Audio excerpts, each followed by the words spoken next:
And we all know Prabhuji has been serving in ICC temple for many years. He took up various roles. He has been leading the kitchen department for many years. Now he has taken up this Sankirtan movement, and you know how he has been distributing Srimad Bhagavatam sets. And with Prabhuji is also my Siksha Guru. So I would like to thank Prabhuji for guiding us. And we'll hear from Prabhuji and take his association. Right. So Canto 12 today. Right. Over to you, Prabhuji. Hare Krishna.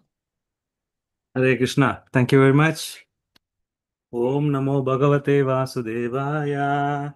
Om Namo Bhagavate Vasudevaya. Om Namo Bhagavate Vasudevaya. Narayanam Namaskrityam Naram Chaiva Narottamam Devim Saraswatim Vyasam Tato Jayamudiraye Nashtaprayeshu Abhadreshu Nityam Bhagavata Sevaya भगवतीरुत्तमश्लोके भक्तिर्भवति नैष्टिकी कृष्णाय वासुदेवाय देवकी नन्दनाय च नन्दगोपकुमाराय गोविन्दाय नमो नमः ॐ अज्ञानतिमिरन्धस्य ज्ञानाञ्जनशलाकया चक्षुरुन्मिलितं येन तस्मै श्रीगुरवे नमः श्रीचैतन्यमनोभीष्टं स्थापितं येन भूतले स्वयं रूप कदा मह्यं ददाति स्वपदान्तिकम् वन्देऽहं श्रीगुरो श्रीयुधापदकमलं श्रीगुरून् वैष्णवां च श्रीरूपं साग्रजादां सगण रघुनाथान्वितं तं सजीवं साद्वैतं सावधूतं परिजनसहितं कृष्णचैतन्यदेवं श्रीराधाकृष्णपादान् सगण ललिता श्रीविशाखान्वितं च नमो विष्णुपादाय कृष्णप्रस्थाय भूतले श्रीमदे भक्तिवेदान्त स्वामी इति नामिने नमस्ते सरस्वती देवे गौरवाणी प्रचारिणे निर्विशेष शून्यवादी पाश्चात्यदेशतारिणे महावदन्याय कृष्ण प्रेम प्रदायते कृष्णाय कृष्ण चैतन्य नामिने गौरतिशे नमः हे कृष्णा करुणा सिंधु दीनबंधु जगत्पते गोपेश गोपिका कांता राधा कांता नमोस्तुते तप्त कांचन गौरांगी राधे वृंदावनेश्वरी वृषभानु सुदे देवी प्रणमामि हरिप्रिये वाञ्छा कल्पतरुभ्यश्च कृपा सिन्धु भयेव च पतितानां पावनेभ्यो वैष्णवेभ्यो नमो नमः जय श्री कृष्ण चैतन्य प्रभु नित्यानंद श्री अद्वैत गदाधर शिवासादि गौर भक्त वृंद हरे कृष्णा कृष्ण कृष्ण हरे हरे हरे राम राम राम हरे हरे मुखं करोति वाचालं पंगुं लङ्घयते गिरिं यत्कृपातमहं वन्दे श्रीगुरु दीनदारिणं परमानन्दमाधवं श्रीचैतन्य ईश्वरं हरिः ओम तत्सत्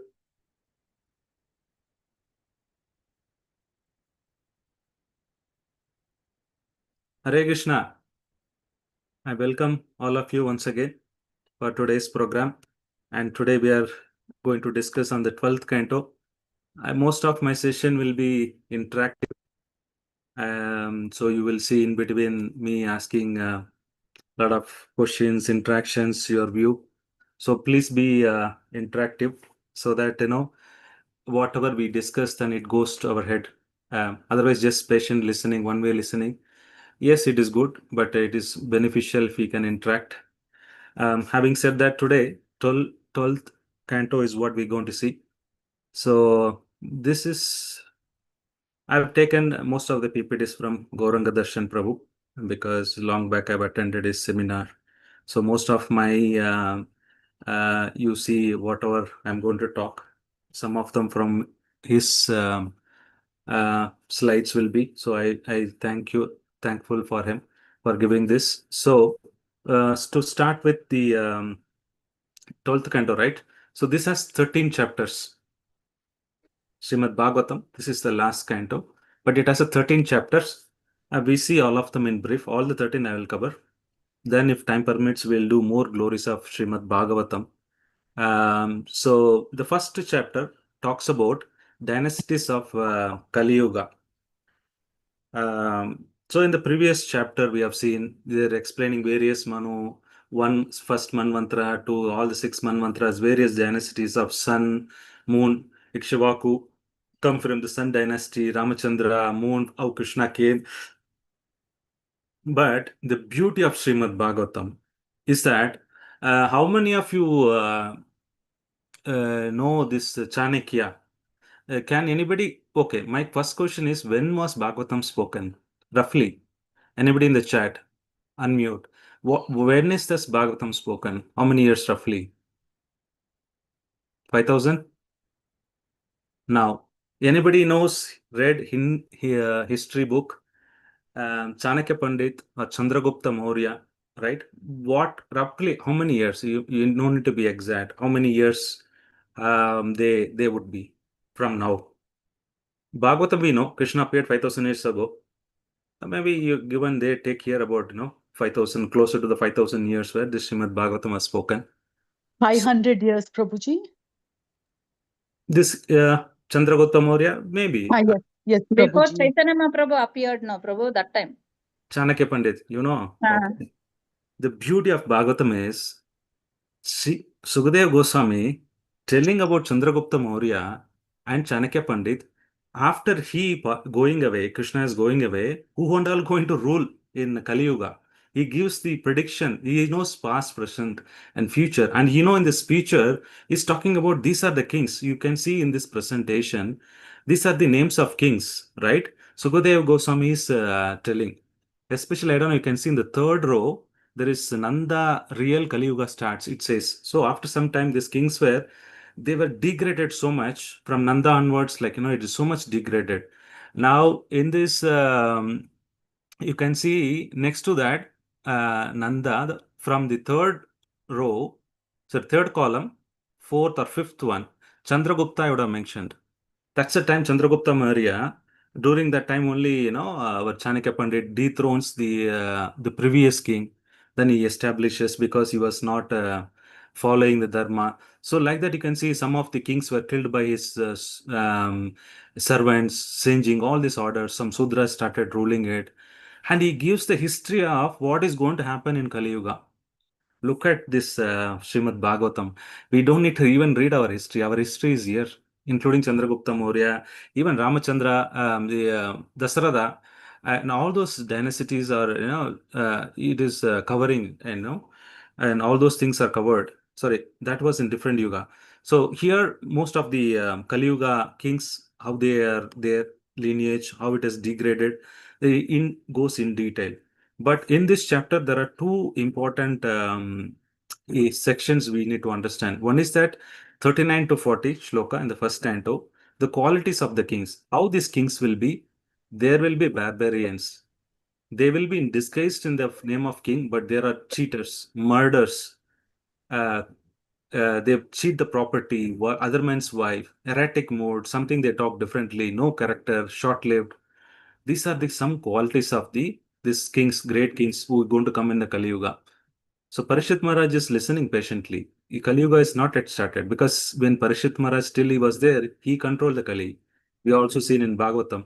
But Sukadeva Goswami giving the history of, not history, future, but it's going to become history for us.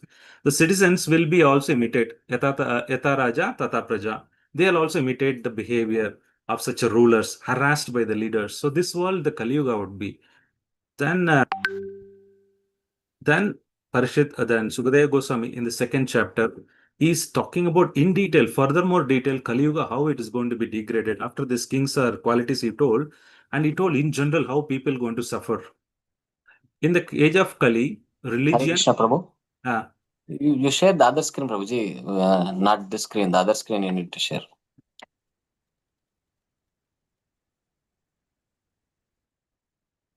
okay. Now it's okay. Yes, Prabhuji. Thank you. This is nice. So in the age of Kali, right, religion, truthfulness, cleanliness, tolerance, mercy, duration of life, everything will be diminished day by day. And if a person is considered as a great personality, in olden days, we see what kind of character he has. The boy is it's good character or not. Nowadays, they see whether he's working in US or he has in good wealth, then he's a great personality. It doesn't matter. He does all the nonsensical activity, breaks the four regulated principle, doesn't matter. He is a great personality because he has some money. right? That's the standard we have started seeing now. But this will, as we progress, anybody who has a wealth, that is considered as a good sign of good birth, good behavior, and fine qualities. Doesn't matter whatever other things he does. Law and justice will not be there, and whoever has the power, whatever they say is the law. Now also we've been seeing it. Any politicians, they get away with whatever things they try to do. But the poor mans, they caught hold of them, they'll put him in the jail, then they go undergo everything because they have the power. They know the loopholes how to come out. This is going to degrade. And men and women, they simply merely superficially live together, they don't get married. Now, the biggest problem, we are already seeing this. Now, if you see the replenishment rate, which any country to survive or any race to survive, it must be 2%, 2.1 percentage. Right from this South Korea to Hong Kong, Japan, uh, Singapore, the biggest problem for the government, you know what? People are not getting married and they don't want children. Nobody wants to beget children. Now, how the country will grow or how this race will sustain? At least 2.1 percentage. If one woman is there, then she should give birth to at least two kids or more. Then the particular lineage will be there. Otherwise, it will not go down. So the entire government is panicking. 18 years it has been declining in for Japan. So what they're telling is you take 1 year off. If you're making children, if you're begetting children, we will give you off. This facility will give, that facility will give. Kindly make children. But women and they just want to live together. They don't want to commit anything. No relationship, right? They're only in relationship. There's no commitment for the marriage. Woman-less, man-less, everything will be judged according to how competitive is in the sex. So like this, only Brahmanas, if you have this thread, 5 paise thread, Prabhupada say, so they'll all become as Brahmanas. Yeah, practically seeing this. They don't know any mantras, they don't have any behavior, right? These things we started seeing. Prabhu, is that slide move to the next slide? Prabhu, you're seeing the next one, the suffering of Kali Yuga? Yes, Prabhu. Yes, Prabhu. Yes, Prabhuji. So the thieves will be the rulers. Like furthermore is going. See, we can go on and on Kali Yuga. Like, one example is any person who is 20 years old, Prabhupada said, he is the grandfather. Somebody in the family, anybody has become 20 years old, he would become the grandfather. Because everybody is going to live very short-lived, 50 years max. Anybody will live, then he will live for only 50 years. He'll be tormented by quarrels, hunger, thirst, no water, severe drought, right? Body size will be reduced. If you see the various yugas, and in Dwapara Yuga, Krishna is the smallest, and Arjuna and Pandavas, they all will be, 9 feet like that. Krishna is only the shortest one. So like that, we see that, as the yuga progress in Kali Yuga, people will be 3 feet, 4 feet, 5 feet. We are seeing many people like that. So I don't want to go more, but you can read from this Srimad Bhagavatam that predicted how Kali is going to degrade like anything. That's what is talking about. Now, what will happen is at the end, Kalki Bhagavan will appear to protect this religion. This is 432,000 years is what Kali Yuga. We just passed 5,000 years. If you're thinking this is the best place to stay, Hare Krishna, I don't know. Now itself, it is becoming too difficult to live in this Kali Yuga. And so much problem is happening. Majority of the Bangalore doesn't have water in sense, all the apartments, they are getting tankers. There's no groundwater, right? So we don't know how it's going to become complex after some time. So it's better that we do devotion service, go back in this lifetime. Don't delay it. So that is why Sukadev Goswami is talking about. Anyway, I'll come to that in the next slide.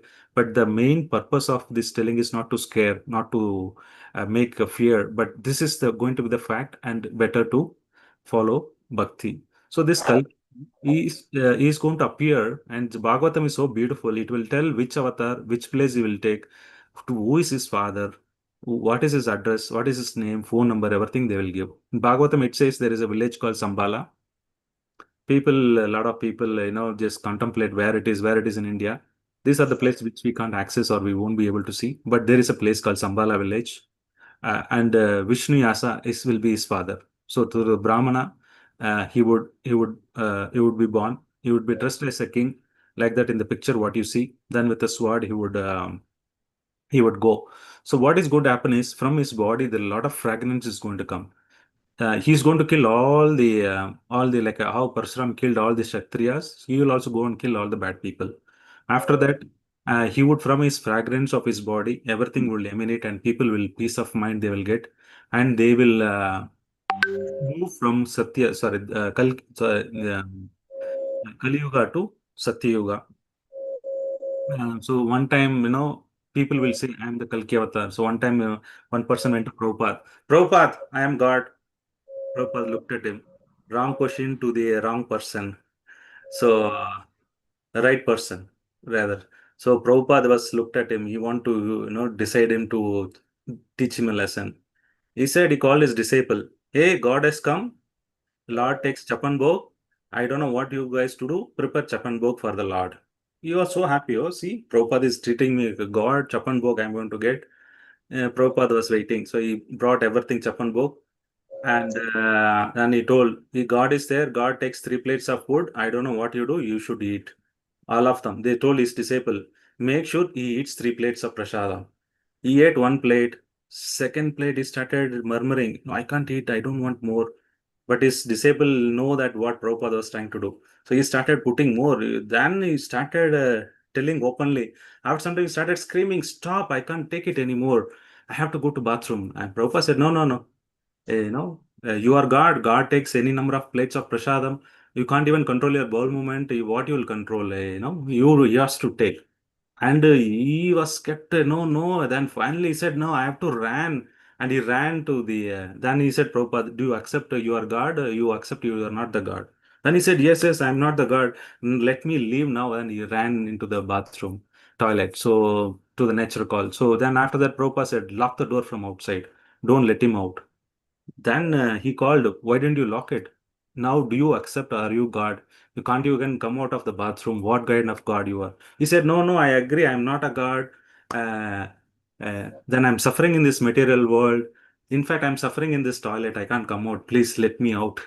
Then Prabhupada said, no, no, you accept your servant of the God. Then I'll let you out. So like that, there are many people come out as a Kalki avatar. I'm that, I'm this. But here you have to ask, are you from Sambala village? Are you, your father is Vishnuyasa, right? Are you having fragrant body? Then fragrance comes out. Like that, we need to know. We should not be cheated. Now, with this, what the third chapter we are going, where the Bhumi Gita. Bhagavatam is full of prayers, and this is one of the Bhumi Gita. So Bhumi is basically Mother Earth. She's telling these kings, what do they think? Mere mortal, they're going to die, but they are excavating so much. They're exploiting my all this wealth and things like that in the earth. And she's telling, these people, they just live for few bubbles, like the foam in the bubble. How long it will stay in the water? That many hours only, or days only they live, but they think, oh, it is my land, I'm controlling this land. So these people, like, census, the ministers and other people advise, oh, you go and conquer that place, that becomes yours, you can manage entire earth. Like that, they had been thinking like that. Most of the kings, what they do, if the earth there is no place, then they go to the ocean. That also they'll occupy. This ocean is mine. This nobody can control. In this ocean, I want to control. So Bhumi Devi is explaining these people would come, the great men who have come, the great kings, but where are they now? They are not there. Um, Even materialistic people, they're going to fight each other, father, mother, son. We are seeing rapidly in Kali Yuga. Some brother is killing someone within the family. Political leaders will challenge one another. There a lot of fight is happening now. We cannot see. So this all predicted 5,000 years ago. Parshit Maharaj. Now, why Parshit Maharaj is emphasizing so much on the Kali? If you read Srimad Bhagavatam, especially this second and third chapters of this 12th canto, you will really go mad, because that much, whatever people would run away to the mountains, because of tax, so much tax they're putting. People, they said, I don't want to live. I just want to go to forest. Leave me alone. Don't track it. And future, there will be a ID system where you will be tracked where you are. They will not leave you. So people want to go also, they will not be able to leave. So much taxation, frustration will going to happen. Why? Here, Sukadeva Goswami telling the ultimate purpose of mentioning this about the kings and all this so much Kali Yuga problems is Please get the knowledge and do Krishna Bhakti. Hear about Krishna Bhakti. That is the only way you can get out of it. So he's giving material problems, spiritual solution. This is going to be there. He predicted 5,000 years ago. So now Parishit Maharaj is very intelligent. He is not asking for himself. Anyway, he is going to die today. In the sense, literally, with this, today is Bhadra Purnima. He passes away. Daksha comes and bites. You would have told, how does it matter in Kali Yuga future? What happens? No, he asked two questions. Very intelligent question. Now, tell me about these yugas, various yugas. What are the qualities, duration, and also tell me how this Kali Yuga people, especially, they can get out of it. What is that they can do themselves to get out of this contamination? This is all he's asking question for us. Otherwise, this Srimad Bhagavatam, he knew what is this Srimad Bhagavatam all about. So then he is asking this intelligent question. Now, detailedly, Shukadev Goswami started explaining. In Satya Yuga, there will be four legs of truth will be there. Satyam, Dayam, Saucham, Tapa. So all our four regulative principle is based on that. It will stand at 100%. Everybody will be truthful. Everybody will worship. Mind will be peaceful. They will be in mode of goodness. But Treta Yuga, this all will be reduced to 75% only. These pillars, and they will be sort of a little bit coming into the passion mode as well. Now in the Dwapara Yuga, again it will be passion and a little bit of ignorance, and there will be only 50%, less than 50% of religious qualities will be there. Greed, dissatisfaction, false pride, hypocrisy, everything will start coming. And Kali, no need to say, it's only 25% of truth. Anywhere some truth is there. I don't know, this truth is there in Kali Yuga. So like that, it's going to happen. And in general, there is talking about women will be unchaste, cities dominated by thieves, Vedas contaminated by speculation, political leaders will consume the citizens. So much thing, he started explaining how this Kali Yuga will be. I'm not going in detail. This you would know. Even for one single penny, people will kill the master. The servants will not be truthful. Mind always agitated, always disturbed, appear like a ghost. Even 1 rupee they're going to kill. Man will be just satisfied by filling his belly. They will not even maintain his family and genitals. That's what he'll be predominantly looking at. Now, so this is a beautiful uh, shloka which comes in this Srimad Bhagavatam. So he's telling now the second question. The first question is we have seen Parshit Maharaj asking, tell me what is the qualities of various yugas, which he has explained. Now he's asking, tell me the way how one can get out of this Kali Yuga, right?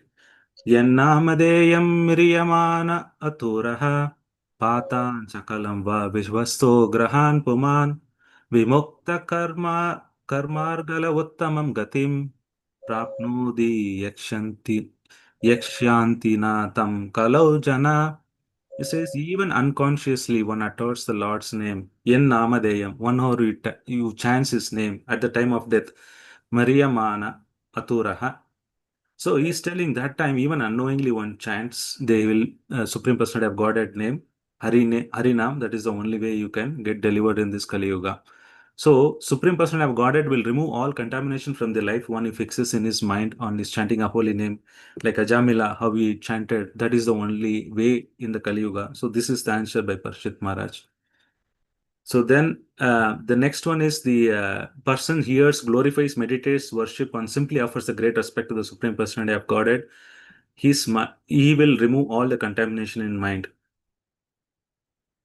So then there is wonderful verse on 51. This verse needs to be memorized for all the devotees. Kale doshe nidhi rajan asti eko mahaguna kirtanatyeva krishnasya mukta sangha param brajet. He says in the Kali Yuga, there is one good quality. There are so much bad qualities you have seen, but there is one good quality. Just by chanting Hare Krishna Maha Mantra, one can transcend to transcendental world. One way Kali Yuga is better because so much of what do you say problems in Kali Yuga, then people want to surrender. They will find out at least what is the truth. If you are everything comfortable, then people may not have enthu to look at what is meant for the life, right? So one way it is good, other way it is yes, it's going to be harassed. In general, it's going to be a miserable life in Kali Yuga. So Kaler doshe nidhi rajan. There might be a lot of in Kali Yuga. There might be a lot of doshas will be there. Asti eko mahagunan. One good quality is there. Kirtana teva Krishnasya. Just by chanting Hare Krishna, Krishna Krishna, Hare Hare, Hare Rama, Rama Rama, Hare Hare, Mukta Sangha Param Brajet. That's the only way to get out of this.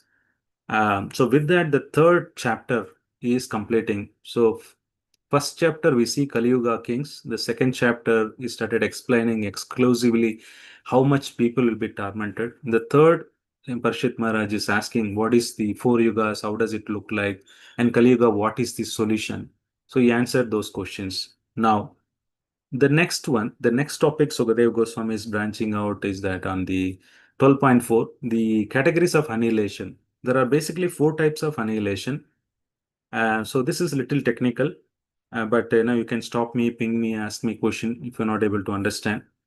So there are Naimitika Pralaya or Naimitika inhalation, Prakritika annihilation. Another one is Atyantika one, then Nitya one. So Naimitika, what is Naimitika? This end of partial annihilation happens. There is one full annihilation happens. Each day of Brahma, he lives like, 12 hours, right? 24 hours like that. So in the daytime, he creates all this living entity, maintains it. After night, he will go back. When he goes to night, except the Satyaloka or topmost loka, two lokas, all other lokas will be inundated with water. They'll all will be covered. They all will go to Garbhodakshaya Vishnu. There are three Vishnus, Mahavishnu, Garbhodakshaya Vishnu, Sirodakshaya Vishnu. So they all go into Garbhodakshaya Vishnu, literally. Then Brahma next day gets up, he has to do again construct. You have to again create the living entities. You have to recreate. That is Naimitika, means partial annihilation happens. That time, all the living entity has to go to Garbhodakshaya Vishnu's body. Prakritika means the complete annihilation. After enters Brahma's 100 years of life, including Brahma, everybody goes into Mahavishnu's stomach. So then that is a complete annihilation. All the elements, everything will merge into one. There is no difference. Then they will come out later when Mahavishnu breathes out. So this is two kinds of annihilation happens. One is partial, that is the end of the day of Brahma, in the night especially. Then the next day when he gets up, he creates again. But end of his lifetime, the complete annihilation happens. Now, Atyantika means the next two are related to the Jiva, us. So Atyantika means when Jiva's false ego is destroyed, then that is one kind of alienation, which means basically your false ego will be only destroyed when you go back to Krishna. The real consciousness, real ego will be there only in Goloka Vrindavan. So this Sula Sarira, Susma Sarira, we say that entire thing will be eliminated. Your false ego will be eliminated only when you merge into, I'm sorry, when you go back to Krishna, Godhead. So that's where it is, ego is destroyed, then it is called ultimate Antyantika annihilation. Now, Nitya means every day our body gets changed. For example, if you give a flower, keep it on the table, or a vegetable, one day it will be fresh, second day it started dwindling, and after some time it will oozing out everything. Then after that it will become fungus and it will dissolve. Similarly, our body also constantly goes through the changes. That happens every moment. Our destruction happens. Our body grows from young age to old age to death. Like no, so then also body changes. So this is another kind of destruction happens. So he explains there are four type of annihilation, Sukadeva Goswami. And so this is the example I told you, right? Naimitika means one kalpa. Brahma is days one kalpa, which is 1,000 Chaturyugas. Satyatreta Dwapara Kali Yuga, Satyatreta Dwapara Kali Yuga, like that, thousands of cycle is one kalpa for Brahma. That is 12 hours of Brahma. In that 14 manvantras come. Every 14 manu stays for roughly 71 or 72 Divya Yugas. Right? Same is the night. In that annihilation, three worlds are destroyed except the Brahma Loka. During this annihilation, this is the Garbhodakshaya Vishnu. Then this is the second one I talked about, Prakritika or elemental annihilation. This is end of the life time of Brahma, and they all get into Mahavishnu or Karanodakshaya Vishnu. Now, now what happens during annihilation exactly means it is rains for 100 years. And Anantasesha Lord Sankarshana will be burning the entire shell like that. So for 100 years, no living will be there. So what happens is when the creation happens, is basically from when Vishnu, Mahavishnu lying on the Karna ocean, Karnavdakshaya Vishnu, then from his this material nature, Pradhana comes out. From the Pradhana, it is happens to Mahatattva. Mahatattva, from Mahatattva, Ahankara comes, our ego. Then from there, all the senses, sense devatas, they all come. Especially from the subtle to gross, it will come. From sound, ether, from ether, then air comes. From air, fire comes. From fire, the water comes. From water, the earth comes. When the dissolving happens, when the dissolution happens, the same thing happens. Earth merges into the water, and water merges into the fire can extinguish the water. Water can dissolve the earth. Then the air, which is there, extinguish the fire. Then ether, everything will merge in the ether. Then again, it will go back to Vishnu body, like that. When creation happens, also similar process. When dissolution happens, the reverse process happens. So this is there in Srimad Bhagavatam's third canto, elaborately explained about what is this 23 elements, right? From Mahatattva, Tanmatras, grass elements, everything is explained. I'm just touching simply here to show you how this annihilation happens. What is the annihilation exactly means? So there are three personalities: Kanadakshaya Vishnu, Shirodakshaya Vishnu, Garbhodakshaya Vishnu. So this Vishnu is the primary creator. This is how he creates. What is he using? He is using Pradhana. That is combined all the 24 elements. Then it is divided into Mahatattva. And from Mahatattva, it's further split into Ahankara. Then a lot of other things. The senses started coming. So this is about I told you about our jiva. When our false ego is destruction of this happens, when you go back to Godhead. Nitya Pralaya is happening. Our bodies keep on changing. So this Srimad Bhagavatam one should hear from the bona fide Sampradaya. Naranarayana Rishi spoke to Narada, Narada spoke to Vyasa, Vyasa spoke to Sukha, then it's spoken to Sutta, like that. So it is coming in the parampara. It is glorified Srimad Bhagavatam is here. Now that is the fourth chapter about annihilation. Nirodha, that is one of the 10 topics of Srimad Bhagavatam. So Sukadeva Goswami covered that. Now, the final instruction is giving because Takshaka is going to come. Sukadeva Goswami is completing his discourse and he's also leaving. So final instruction, Sukadeva Goswami, talks about him. Why he's talking about this annihilation is, he says, Parishit Maharaj, you think your death is such a big problem. So much annihilation happens. There's so many living entities go through, every time it is created in Brahma's lifetime, everybody goes, and you're just part of, one mantra, and you are living for a certain period, and you're talking about your death. So don't worry about it. Actually, Parishit Maharaj is not worried about his death. So then, anybody who thinks that he's going to die is animalistic mentality. Give it up, you are different from your body. So this again, Parishit Maharaj gives a confidence to Parishit Maharaj. Even the Parishit Maharaj is beyond all these things, he understands. It's just like somebody's dreaming that he's removed his, cut off his head and he's trying to carry, it is like a dream. Oneself we are seeing it, but when he's awake, he sees that body is made of these 5 elements. Similarly, our soul is there permanent, but we think we are this body and we are trying to do it. We're different from this body. So this kind of knowledge is Parishit Maharaj getting it from Sukadeva Goswami. So let's move on to the 6th. Now, this is the Parishit Maharaj passing away pastime. Parishit Maharaj, then Sukadeva Goswami thanks. Parishit Maharaj thanks Sukadeva Goswami. Sukadeva Goswami asks for leave and he is leaving it. He left this place. So then Parishit Maharaj started meditating on the Lord. He fixed his mind. Then Taksha comes. He sees Kashyapa. Why? Because Kashyapa knew how to revive a snake bite. He's capable of reviving Parishit Maharaj back after Taksha biting. So he comes disguised, the snake disguised as a Brahmana. He can take any form. And he, flatters Kashyapa Muni saying, you are great, like that. Somehow he diverts Kashyapa Muni not to come to this place.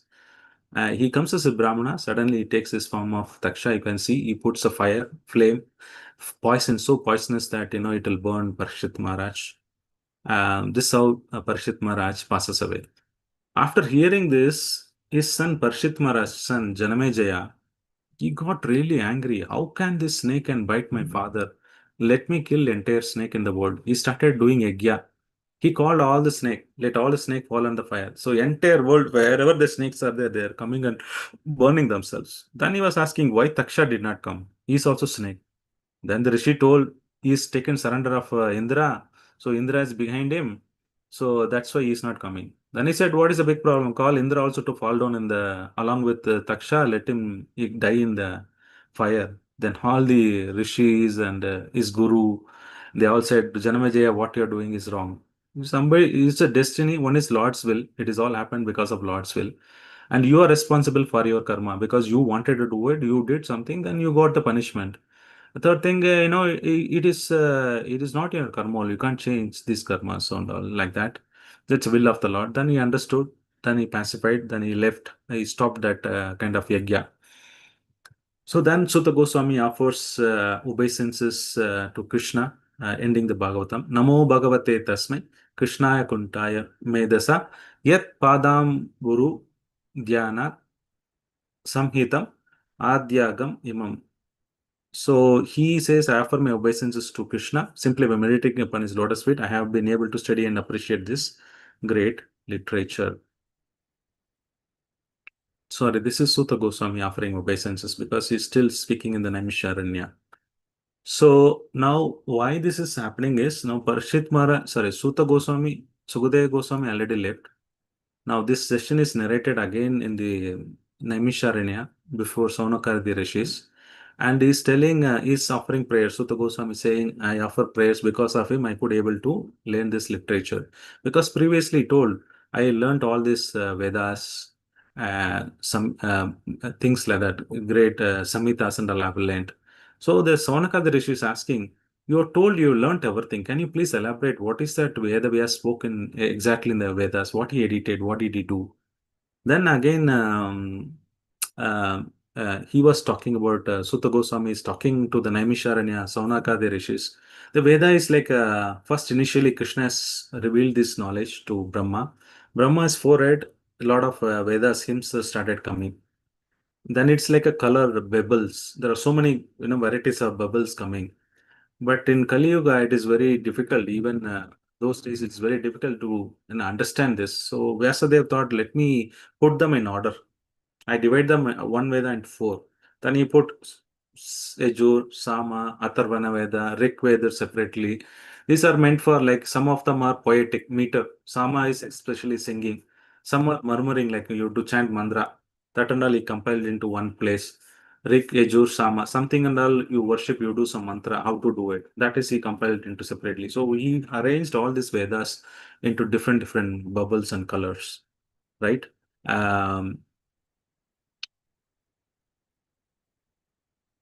Editing and distribution of Vedas. So what he did is, then after compiling and dividing it, he had four disciples. Rigveda he gave to Paila, Yajur he gave it to Vaishampayana, Samaveda he gave to Jaimini, Atharva he gave it to Sumantu. So like that he divided them and he taught his disciples and he told them to take it away. So this you can see further down. If Paila Rishi is there, then he had his disciple. Then he gave in that particular portions. Vedas, again, you have many branches, Aranyakas, Brahmanas, Etikasas, Upanishads, all those, sorry, not Etikasas, Upanishad, and there are various branches like that. So he again taught this Rig Veda into different portions of it to different his disciples. This is how it has been spreading this knowledge. So one thing is that by distributing Bhagavatam, this knowledge, you can preserve. The preservation is sometimes what we think we need to keep it separately in the locker, then you can preserve it, or you can keep it in the fridge to preserve. Knowledge is something by propagating, by distributing it, it stays, it is preserved because so many people know about it. You can destroy it. So even India's, you can see our Vedic system, they were trying to burn a lot of scriptures. Many of them we lost, but still that Sanatana Dharma is there within our blood. So they can't destroy this. It will continue after some time. So these Puranic literatures are very important, especially Vedas and Puranas. That is the Aupurushaya. What is Aupurushaya? Means which is not spoken by any Purusha, means any man or human being. Aupurushaya means which is not created or spoken, written by human being. So Vedas is the only thing which is not written by human being, because Krishna directly spoke, and which Brahmaji came out of his mouth, and it's passed on like that. Now, one question you might ask, Prabhuji, if only Vedas are the supreme, everything comes from Vedas. Vedas are Aupurushaya, then we should be learning Vedas. Why we are learning Bhagavatam? It is written by some rishi. Of course, Vyasadeva is incarnation, we all agree. But it is Purushaya, means somebody is written it, somebody is compiled it. How Purushaya means which is not written by somebody, spoken by somebody. This is directly coming from Krishna. And origin of everything is Vedas. And so if it is Vedas, why we should read Puranas? So which I'll come to it shortly if we have time. Let me check time. It's at 8:14.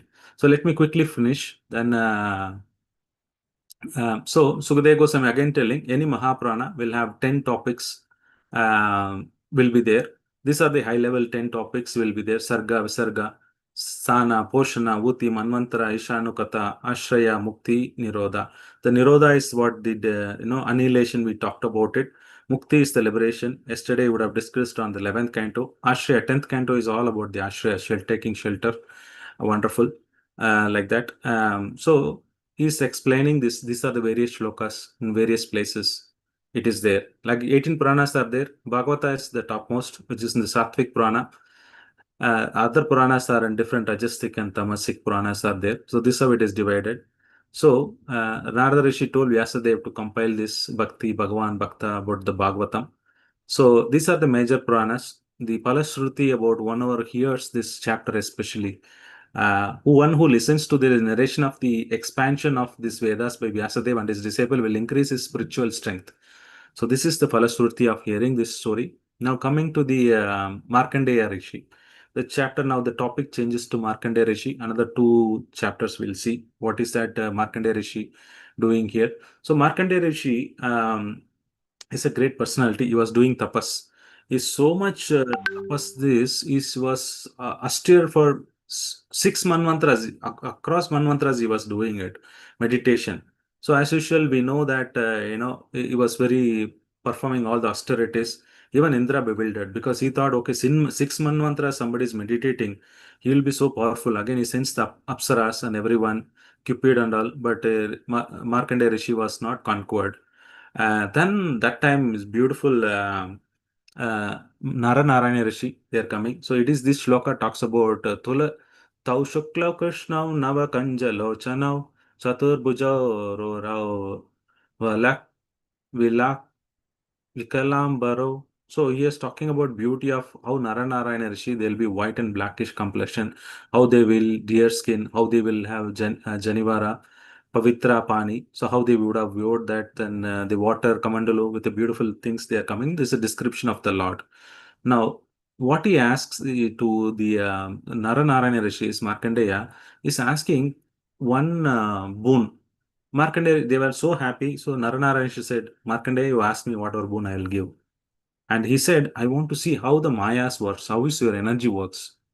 Actually, this is the wrong thing to ask because we don't want to dwell too much into enthusiastically individual into material thing. Anything about Nama, Rupa, Guna, Lila, which is fine. But when you're trying to understand this, sometimes it can bewilder. But anyway, Markandeya Rishi asked, the Narayana said, Tatastu, you will come to know. So he started meditating on one place.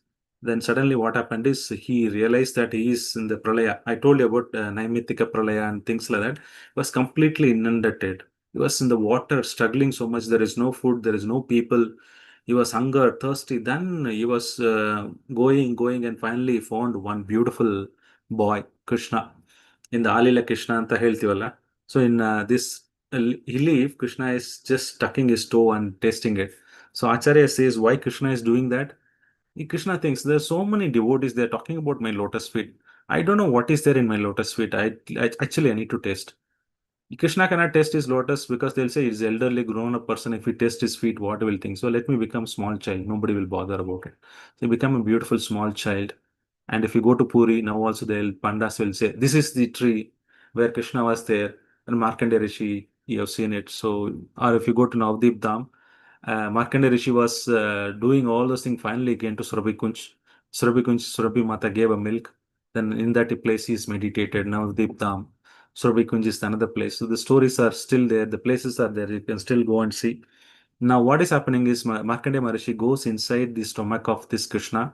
Then he sees the entire universal form. How Mother Yashoda saw, similar form he does. Multiple times he goes and comes. Finally sees how Maya works, how creation works, how the annihilation works, everything he understood. Then after that he started meditating. Then that time Lord Shiva comes. So I'm skipping to the 10th chapter. So where Lord Shiva comes, Lord Shiva asks for his boon. And he says, I want only one boon. What is that? Bhagavati Achyutam Bhaktim Tat Pareshu Tatatvai. I want a devotion for Lord Vishnu and to his devotees like you. That's what he told. So he was very happy. He blessed him, Markandeya Rishi. With that, the Markandeya Rishi chapter completes. The 11th is the description of the Mahapurusha. It talks about Shri Krishna Krishna Saka Vrishni Rasabhavani Durg Rajanya Vamsha. Okay, this slokas talks about Krishna's, what is the beauty, what Krishna's glories, like that. So then the Falashruti is one who realized the Lord residing in his heart, like that. So he's glorifying the angas, upangas, vibhutis of the Lord. Then without this, I'll skip this part. Then we come to the 13th chapter because this is very important. The next two chapters are important. We will extend till 8:35 or 40. I will try to finish that. Then we'll have more glorification of Srimad Bhagavatam. Now, what is happening is already we are doing Bhagavata Saptha. We are condensing everything into 1 hour, 1 hour. So Sukadeva Goswami, so Sutta Goswami again giving this summary of Srimad Bhagavatam in these chapters. So now you will hear, if you missed anything, any of our session, now you will get to know the complete session of Srimad Bhagavatam. Very brief, very brief. Because everything cannot be covered, everything cannot be said. So in brief, again, Sutta Goswami, Sutta Goswami is trying to cover up all these details. First is paying obeisances to the Lord Krishna, Supreme Personality of Godhead, in the first shloka. The second shloka is talking about the wonderful pastimes, how this is important to hear, hearing this katha. So how glorifying Narayana is the only way for this, remove the sins. Now he comes to the Bhagavatam summary. Then he talks about this Padau Yadiyo Pratama Titiyo Tritya Duryau Kaditau Yatvuru Nabhistata Panchamaye Vashasto Bhujantaram Duryugalam Tatanyau Kantastu Rajan Navamo Yadiyo मुकारविन्दं दशमं प्रफुल्लम् एकादशो यस्य ललापटां श्रियोऽपि तु द्वादश एव भाति. This sloka you all know. So coming to the first stage, what is the summary of Canto 1? He talks about the concepts. What are the concepts? How Bhagavatam is spoken. He's setting the context, right? First is that he introduces Bhagavan, who is Bhakti. Then he talks about glories of Bhagavatam. Then he talks about, gradually there is a Parishit Maharaj, characters. He is introducing characters, how Narada Rishi came, how Vyasadev has been inspired to write this Srimad Bhagavatam. Pancha Pandavas are there, Draupadi,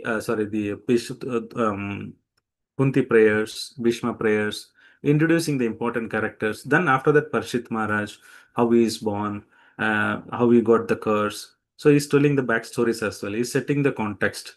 Concepts of Krishna, Bhagavan, Bhakti, that is also explained in this Canto 1. So it's basically setting the stage. Then the second one is Krishna Bhakti. In this, there are a lot of comparison between Ashtanga Yoga and Bhakti, which is supreme. Then he also elaborately talks about Virat Rupa. Then the creation, which I just talked about. I showed you one slide where this from Pradhana Mahatattva comes, Mahatattva, then Ahankara comes, how from all the Panchaputas coming, that slide, right? So that's broadly talked about the Sarga, Visarga part of it, how Brahma is creating. Then the Chaturshloki comes into picture. Chaturshloki, summary of the entire Bhagavatam. Any book you see, like Bhagavad Gita, there will be Chaturshloki. Bhagavatam, there will be Chaturshloki. Why?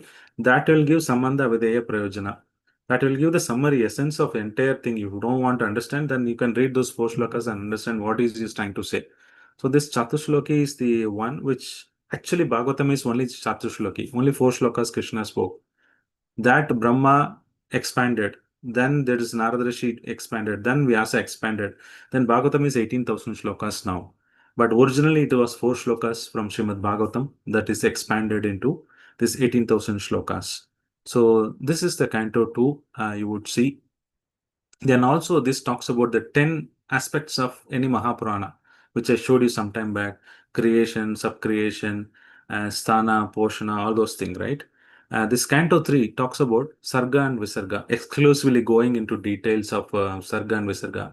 First, Uddhava goes to and talks to Vidura, and Uddhava directs him to go to Maitreya. Maitreya will tell, because Uddhava, he could not able to speak. Then he said, when Krishna was leaving, when Uddhava Gita was spoken, actually Maitreya Rishi also was there. He also heard from me. I mean, he also was there when Krishna is speaking. So better you take it instruction from Maitreya. So Maitreya also heard the last instruction of Krishna. So Vidura goes and talks to Maitreya. Again, Vidura says in detail, like, Parshit Maharaj, you tell me how creation happens, how Visarga happens. Then we see Varaha, Vaikunta, where Varahadev, Hiranyaksha story we saw. Then Devahuti, then next one is starts with Devahuti, Kardama Muni, Kapila's teaching, Lord Kapila's teaching, how Jai Vijay was cursed to take birth. And so those stories what we have seen in the Canto 3. Now, this is the high level. If you want to understand, Swayambhu Manu had three daughters: Devahuti, Akuti, Prastuti. Now, Devahuti story is what we have seen in the third canto. And fourth canto will talk about Akuti's lineage. Then Prastuti is the fourth canto, again, the later part of it. You will see. She married to Daksha. We all know Parvati, she born out of Daksha and Prastuti, how Shiva's episode is happening. All those are explained. So he had two sons, Uttanapada and Priyavarta.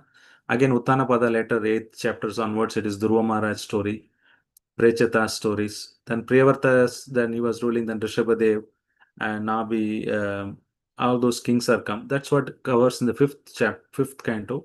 Also talks about this universe, how it is created. So in the fourth canto, again, we see Dhruva Maharaj, Anga and Vena, Prithu Maharaj story, beautiful Prithu Maharaj story, how you rule the world. Prachetas, right? This what the covers Visarga. This is basically secondary creation. First is Sarga. This is Visarga. The Canto 5 also talk about Sthanam, how this entire universe is floating, how this universe is created, right? Vertical, horizontal, everything is beautifully explained in Srimad Bhagavatam.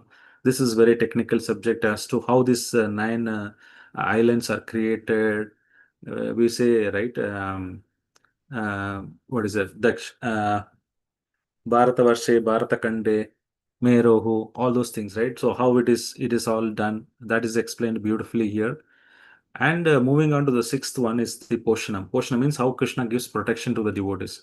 In that beautiful Ajamila story comes again Daksha, he progenites children. Narada Rishi makes ever them to brahmacharis. All those issues, all those beautiful stories we saw. Then Indra, Vishwarupa fight will we see. Then how he kills that Vishwarupa, because of that Vritrashura comes. Was previously Chitraketu Maharaj. Then Shiva Parvati cursing Chitraketu Maharaj. Then beautiful story in the sixth, how he protects, Lord Vishnu protects his devotees. That's a theme, the Poshana. The seventh count is inclination, Uti, the impetus to do devotion service. How Prahlad Maharaj had so much impetus to do devotion service, how he convinced. And we saw this a Leela, wonderful Leela of Narsinga there. Now, eighth is Manmantra. All these different Manmantras and different Manmantras, different devotees came. Gajendra came. Samundra Mandan story happened, and Vamana Dev story we saw, Matsya story we saw. So like that. And Canto 9 is Ishanukata. This talks about, we are not covered this Monday, we will cover it, that is tomorrow. Sun dynasty, Moon dynasty, basically, there are different lineage, Rama story. All those will be covered in this one. Now, 10th is Ashraya. This elaborately Sukadeva Goswami talked about Vrindavan Leela, Mathura Leela, Dwarka Leela, Hastinapur Leela.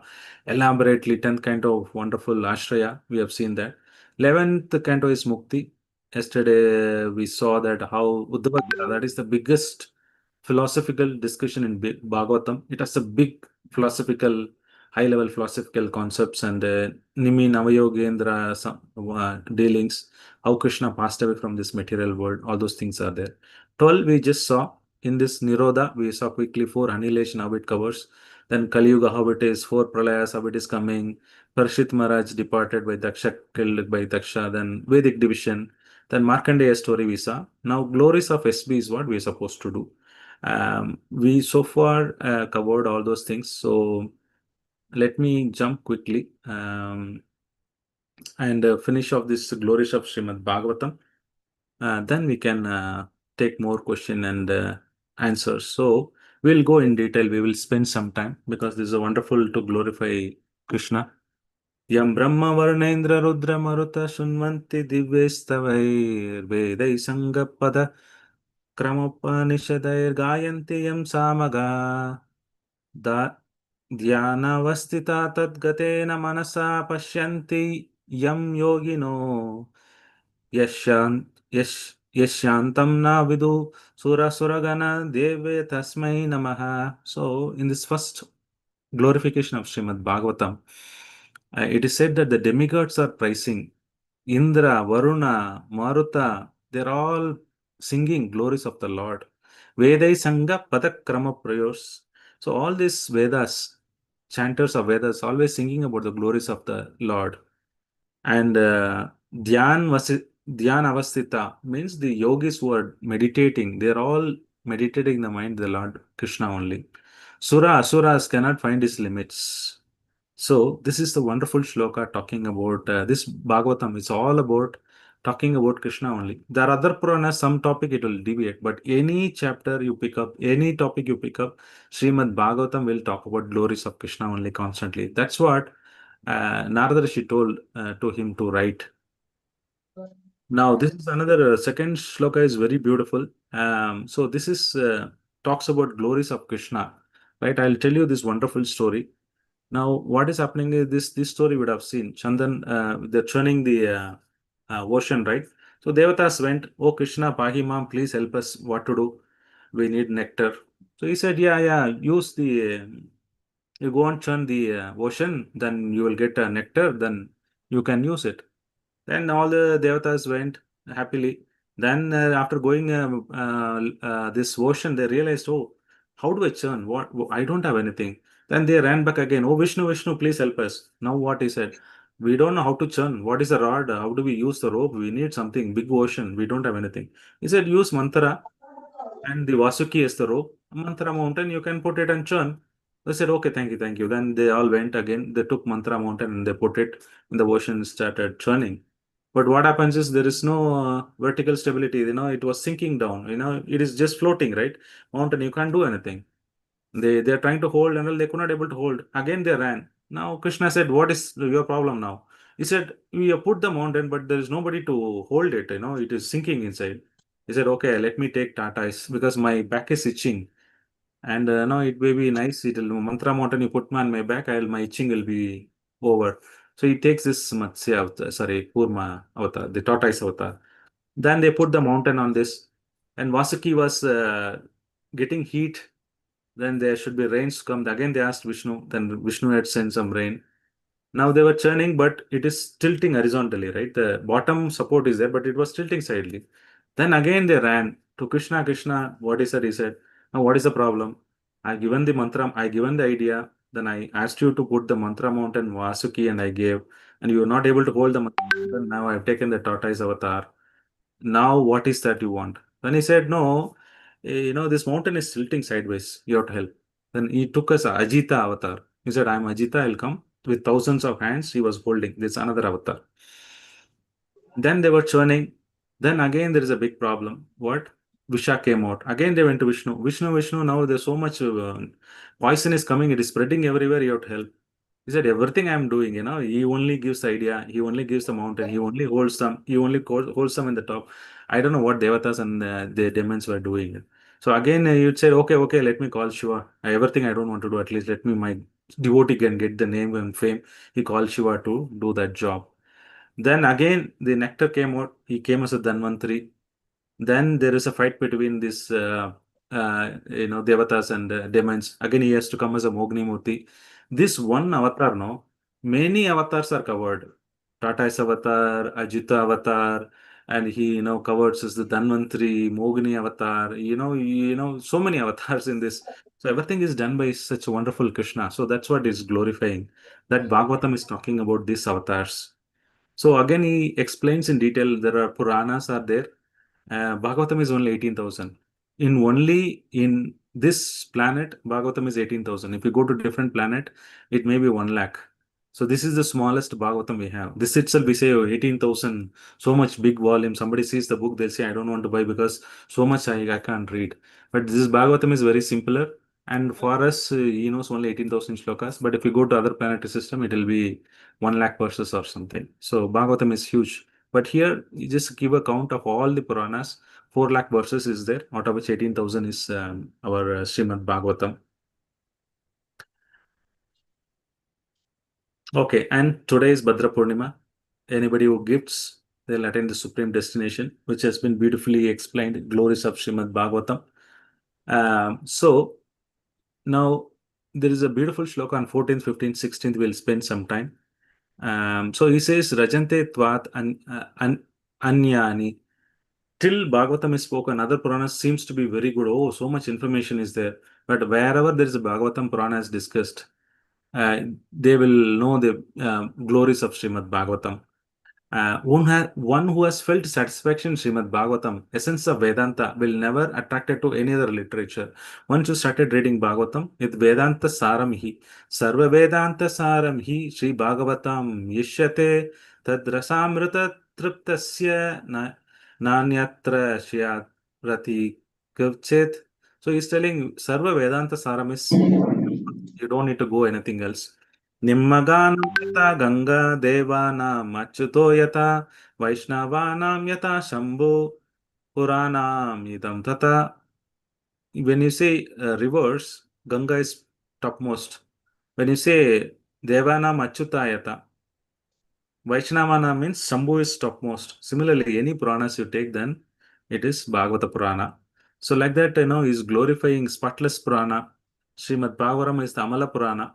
Like that is telling and ending this with Srimad Bhagavatam ending with this very wonderful shloka.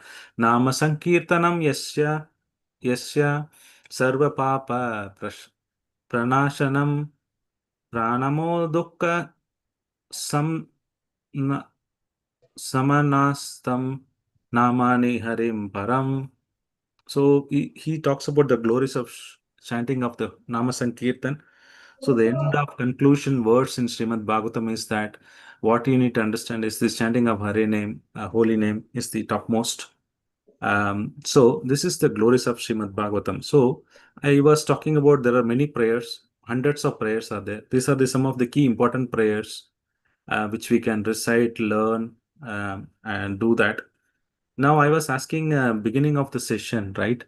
Why we should read only Vedas? I will take another 5 minutes, then we'll open up more discussion at 12:45. Exactly, sorry, 8:45. I'll stop. I asked one question.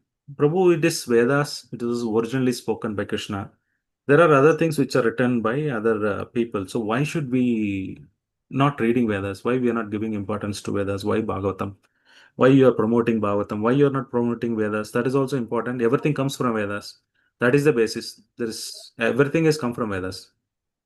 That is truth, including Bhagavatam. But why we are not reading Vedas? Like I told, Vyasadeva wrote 4 Vedas. Now, what is the Vedas? Like I told you, 4 Vedas he did a Rik, Yajur, Sama, Dharvana, Veda. Based on it is singing, or it is a mantra you want to do, or you want to recite something. All those things he wrote. This Vedas can be divided into, elaborately, the scriptures can be divided into 3 categories. One is Shruti, another one is Smriti, another one is Nyaya. What is Shruti? Shruti is like Vedas, directly spoken, Aupurishaya. It is not written by anyone. It is not any human being has written it. It's only the Lord spoken directly. So that Shruti is mainly Vedas. The Vedas is further divided into 4 categories. Like, you have chapters, right? In Vedas, again, Rik, Yajur, Sama, Atharvana is divided. Out of this Rik, Yajur, Sama, Vedana, Rik Veda will have Rik Samhita, Rik Brahmana, Rik Upanishad, Rik Aranyaka, What is that Samhita, Brahmana, Upanishad, Aranyaka means? Samhita means is Brahma Samhita, we say poem, poetry, like that. Brahmana means it's not that Brahmana we are talking about. It's city life, those who dwell in city, how to conduct themselves.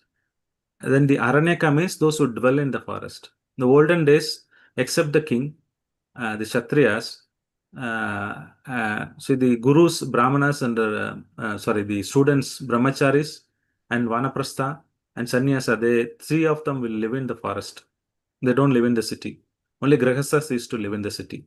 So how do they conduct? Aranyaka means how to take care of the forest, how to take care of the animals there. So these are some rules and regulation. All those things will be explained. This Upanishad part is the philosophical aspect. Cream of that entire summary Vedas you want to understand, the cream is given in the Upanishad. Like that, entire four Vedas divided into Samhitas, Brahmanas, Upanishad, Aranyakas, he wrote Vyasadeva.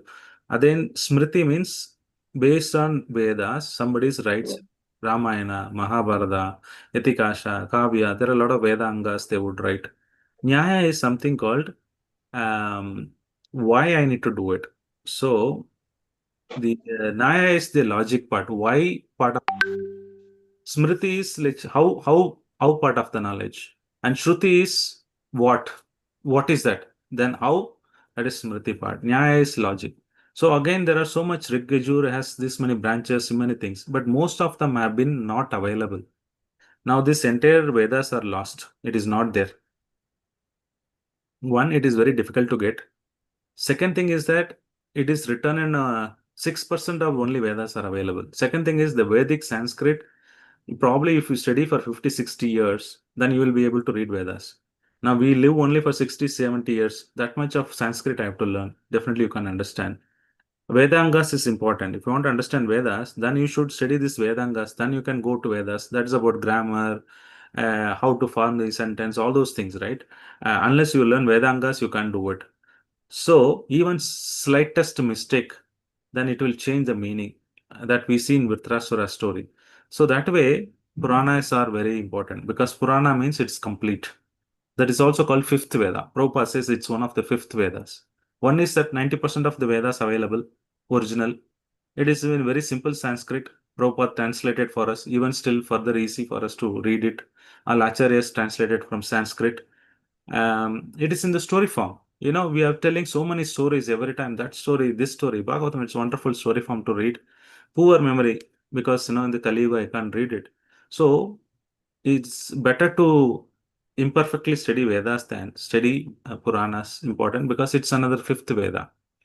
Again, Vyasadeva told Ganesh to write, and it is written. So it is important that we give focus on the um, Puranas, especially out of almost 18 Puranas, the Bhagavatam is the topmost.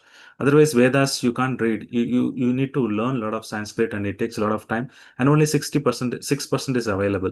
And the part is that you need to understand this Upanishad, the technical aspect of it, the detail of it, the philosophical aspect. Then you will be able to understand. So Srimad Bhagavatam is natural commentary on Vedanta Sutra. So Vedas, what he did is, Vyasadeva, first he wrote Vedas. One Vedas he divided into four. Again he wrote Samhita, Brahmana, Upanishad. Then he wrote this Vedangas and all. Puranas, Mahabharata he wrote.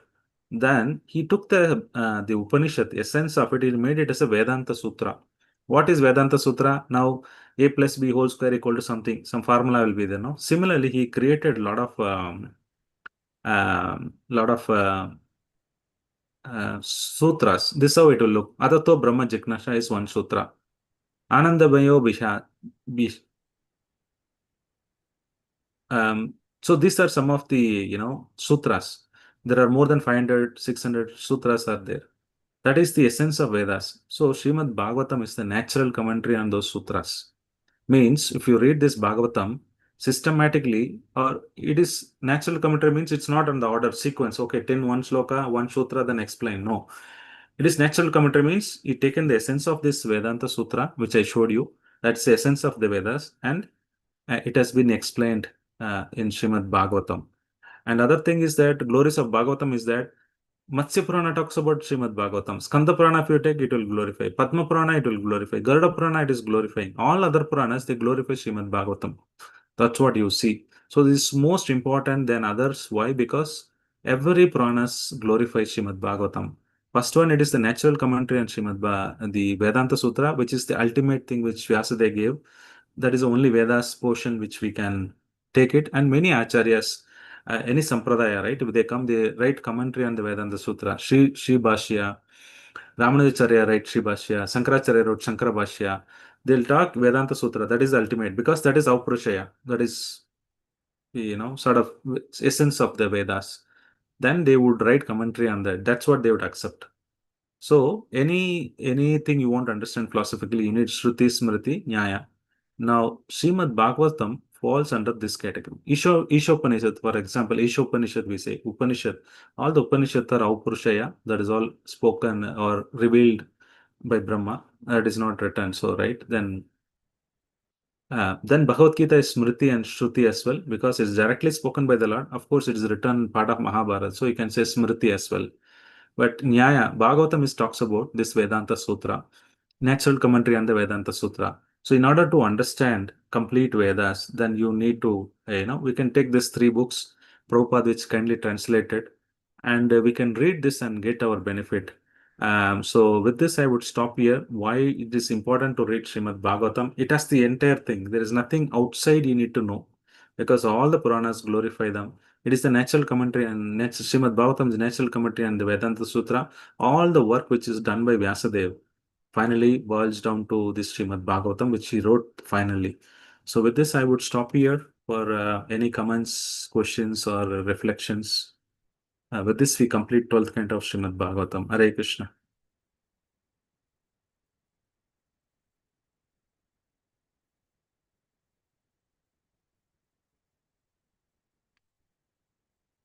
Hare Krishna. Anybody would like to reflect or comment or say anything? Prabhuji, I have only one small question.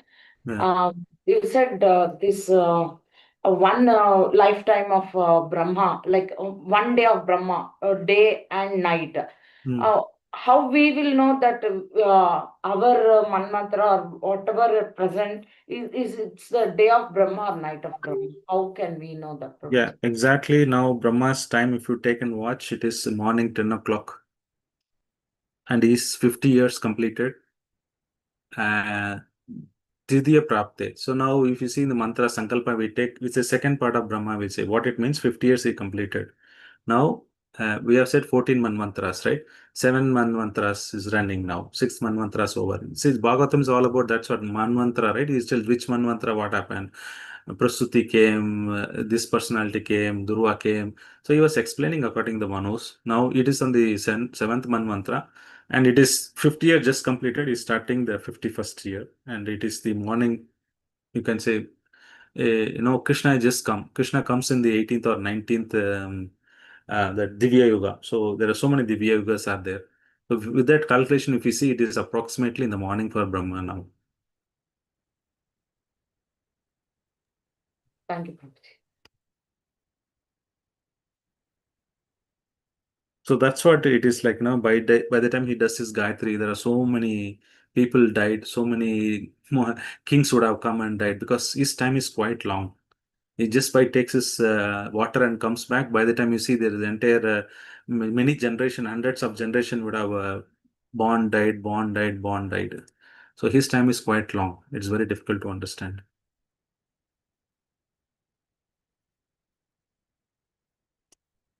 Hare Krishna Prabhu, Dandavat Pranam.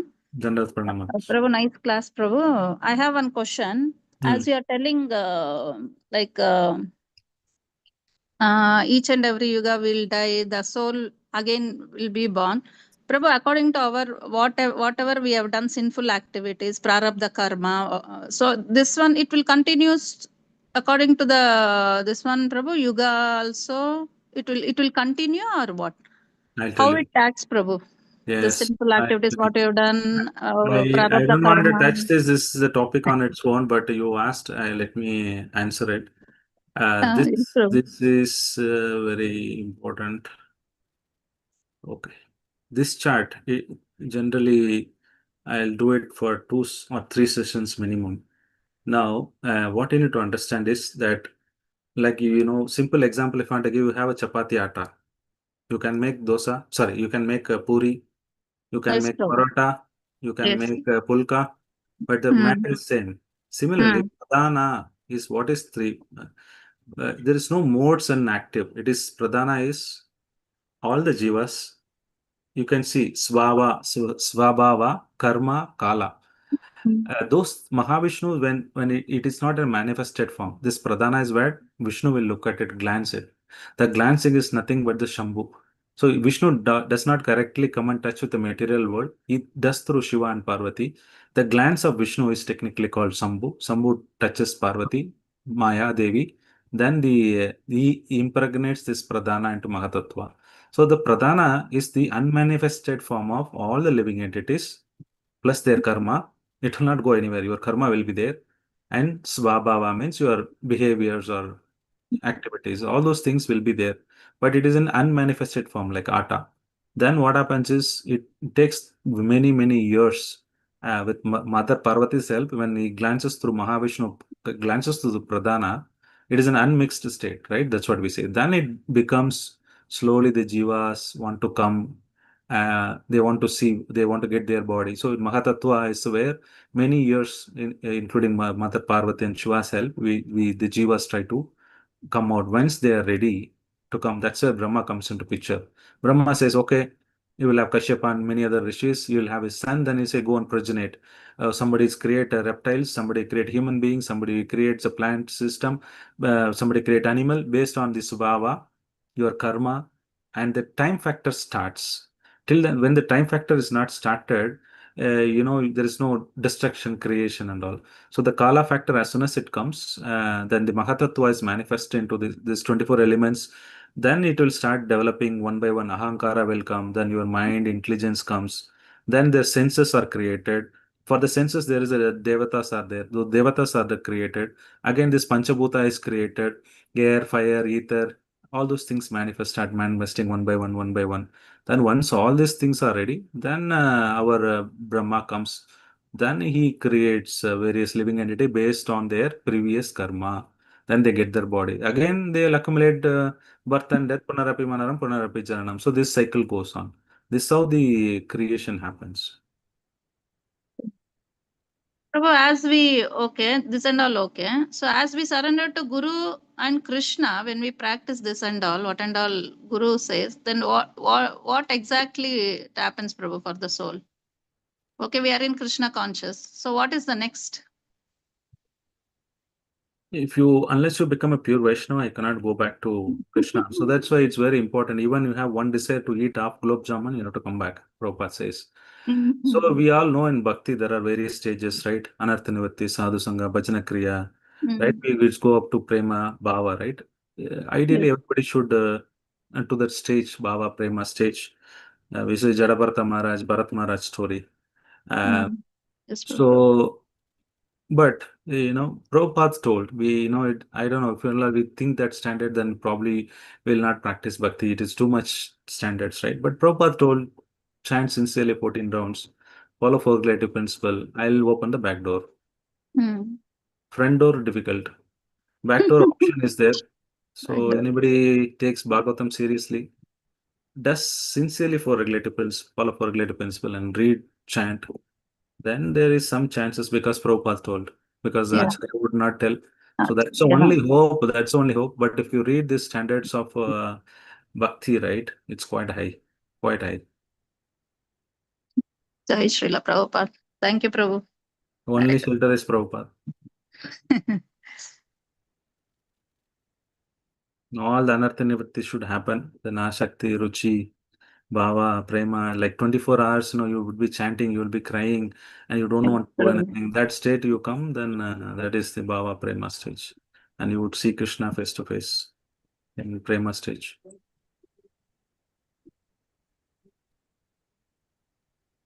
Hare Krishna. Anything else? Thank you, Prabhu. Thank you, Prabhu.